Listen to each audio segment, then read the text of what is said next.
All right, let's start with the big story that we are tracking this morning, where India and the Nordic countries are in fact hosting the first ever India-Nordic summit in Stockholm tomorrow. The Prime Minister Narendra Modi will be arriving in Sweden today. The Indian Prime Minister will also simultaneously have the chance to meet with the Prime Ministers of Norway, Finland, Denmark and Iceland as well. Now, the Prime Minister of India is also scheduled to meet with the German Chancellor Angela Merkel on the 20th of April during his stopover in Berlin. Now, on the sidelines, Prime Minister Modi will also have bilateral meetings. The Indian Prime Minister and also the Nordic leaders are expected to discuss several issues that include trade, investment, democratic values and also innovation, besides renewable energy.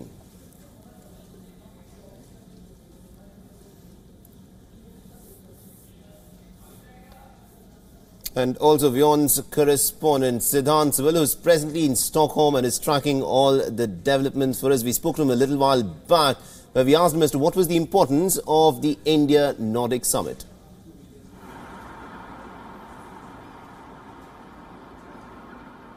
Yes, barely a few hours left for the Indian Prime Minister to land in Stockholm. A historic visit. It's after 3 decades that any Indian Prime Minister is visiting Sweden. The last time any Indian Prime Minister visited Sweden was in the year 1988. And the big focus, of course, will be on the India-Nordic Summit.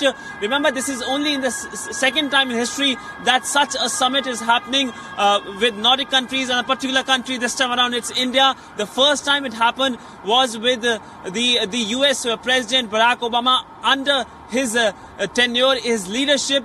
Remember, the Nordic countries are very rich in a lot of high-end technology. They are world leaders in high-end technology and, of course, innovation and renewable energy especially. Remember, Iceland, entirely the country runs on renewables. It has a lot of geothermal energy. And, of course, when you talk about Sweden, it's a country which is basically a cashless country. It runs basically on cards.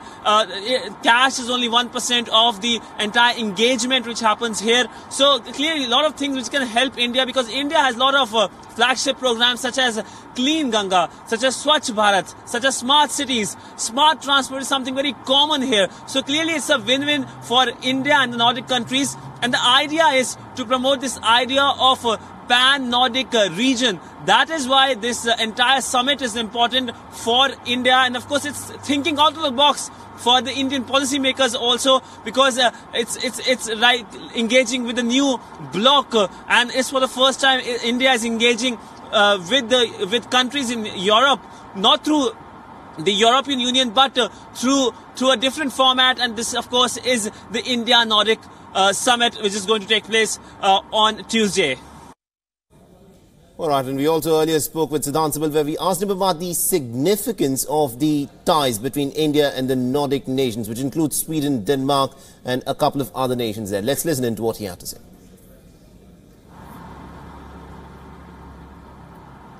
Basically, Nordic countries are northern European countries. These countries are Iceland, Denmark, Sweden, Finland and Norway. These 5 countries form this entire area, the Nordic region. And though they are separate political entities, 5 countries, and of course they have something in common.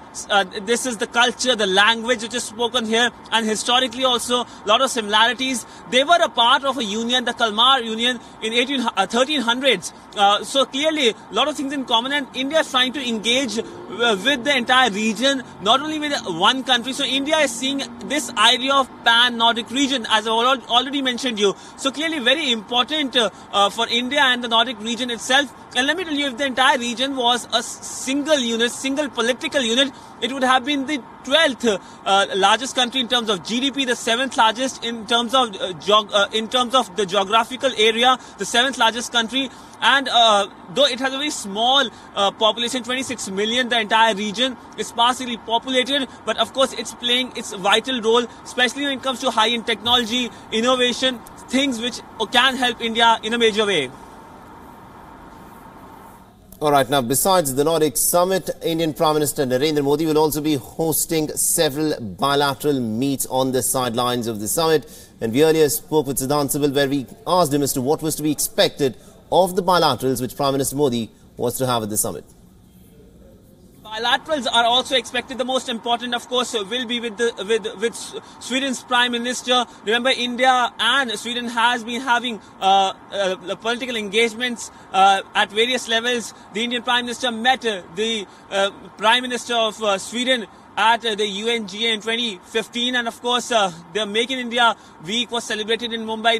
The Prime Minister of Sweden came there, and of course a lot of business activities happening also. Remember, a lot of Swedish companies are present in India. Ericsson arrived in India way before its independence in 1805. There are a lot of other Swedish companies such as IKEA, household names, Volvo, and helping in India in smart transport solutions. So these will be the things which will be discussed. Other than that, there will be bilaterals with all the Nordic countries in the region, and that's very vital, as I've already told you, to increase the engagement between India and the Nordic region. But his day plan, the Indian Prime Minister's day plan, of course, will be meeting the business leaders here. He will be addressing the Indian community in Stockholm. And of course, the big thing, the India-Nordic Summit, that is something that the world and of course India will be keenly watching at, because there's something out of the box from the Indian policy maker side.